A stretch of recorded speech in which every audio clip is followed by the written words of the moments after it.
कोणी कितीही झटला नाही रुबाबाचा हटला हॅशटॅग ट्रिपल एक्का.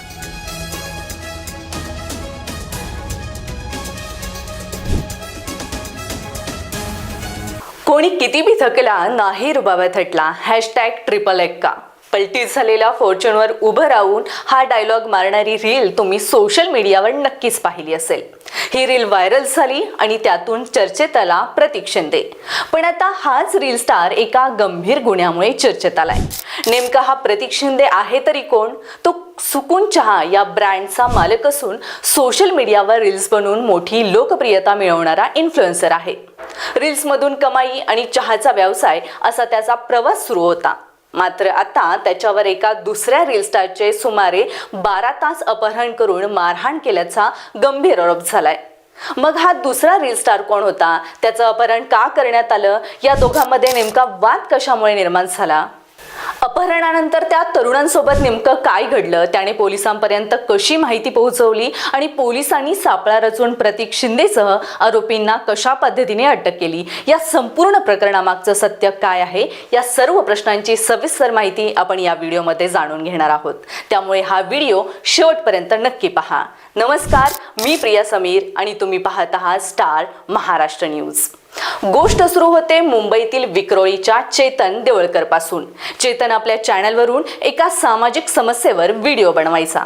ती म्हणजे बेकायदेशीर ऑनलाईन बेटिंग म्हणजे जुगार ॲप्स. महाराष्ट्रातील अनेक रील स्टार्स पैशांसाठी अशा जुगाराच्या ॲप्सची जाहिरात करतात, ज्याने तरुण पिढी बर्बाद होते. चेतनने त्याच्या या व्हिडिओमध्ये थेट प्रतीक शिंदेचं नाव घेतलं आणि त्याला रोस्ट केलं. पैशांसाठी तरुणांना चुकीच्या मार्गाने नेऊ नका असं तो म्हणाला. बस हाच व्हिडिओ प्रतीक शिंदे आणि त्याच्या टोळीच्या जिवारी लागला. तारीख होती 26 जुलै 2026. मुंबईच्या पवई परिसरातील पंचकुटीर भागात चेतनला चर्चा करण्यासाठी बोलवण्यात आलं. चेतन तेथे पोहोचला, पण त्याला कल्पना नव्हती की समोर एक मोठा सापळा रचला गेलाय. तो पोहोचताच प्रतीकच्या साथीदारांनी त्याला घेरलं आणि बळजबरीने एका काळ्या स्कॉर्पिओ गाडीत कोंबलं. चेतनने ओरडण्याचा प्रयत्न केला, पण एकाने त्याच्या गळ्यावर पाय दिला तर दुसऱ्याने पोटात सुरा भोसकण्याची धमकी दिली. गाडी सुसाट सुटली. मुंबई ते पुणे हायवेवर गाडीच्या पुढच्या सीटवर स्वतः प्रतीक शिंदे बसला होता. त्याने मागे वळून चेतनला विचारले, तू आमच्या बेटिंग ॲप्स विरुद्ध व्हिडिओ का बनवतोयस? आणि त्यानंतर सुरू झाला अमानुष छळाचा थरार. प्रतीक शिंदे, समीर कुचेकर उर्फ SK आणि त्याच्या साथीदारांनी चेतनला लाकडी दांडक्यांनी आणि लाथाबुक्क्यांनी तब्बल 12 तास बेदम मारहाण केली. चेतनचा चेहरा रक्ताने माखला होता, पण क्रूरतेची सीमा इथेच संपली नाही. आरोपींनी या मारहाणीचा व्हिडिओ स्वतःच्या मोबाईलमध्ये शूट केला आणि तो सोशल मीडियावर व्हायरल करून आपली गुंडगिरी दाखवण्याचा प्रयत्न केला. मध्यरात्री चेतनला नवी मुंबईतील कळंबोळी रस्त्यावर फेकून आरोपी फरार झाले. चेतनने कसाबसा जीव वाचवला आणि थेट पवई पोलीस स्टेशन गाठले.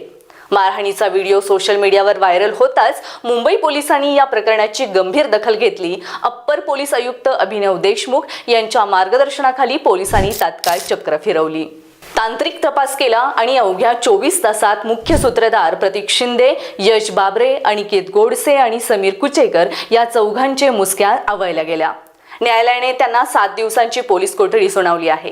या प्रसंगातून एक गोष्ट लक्षात घ्यायला हवी, सोशल मीडियावर जे लाखो फॉलोअर्स आणि चमकधमक दिसते त्यामागील सत्य कधी कधी खूप भयानक असतं.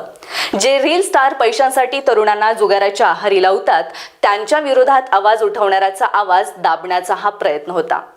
पण शेवटी कायद्यापेक्षा मोठं कोणीही नाही हे पोलिसांनी दाखवून दिलं. तुम्हाला या संपूर्ण प्रकरणाबद्दल काय वाटतं? कमेंट करून नक्की सांगा आणि पाहत रहा स्टार महाराष्ट्र न्यूज. नवनवीन घडामोडी पाहण्यासाठी स्टार महाराष्ट्र न्यूजला सबस्क्राईब करा आणि ताज्या बातम्यांचे अपडेट मिळवण्यासाठी बेल आयकॉनला प्रेस करा आणि परिपूर्ण बातमीबरोबर रहा, इतरांपेक्षा एक पाऊल पुढे.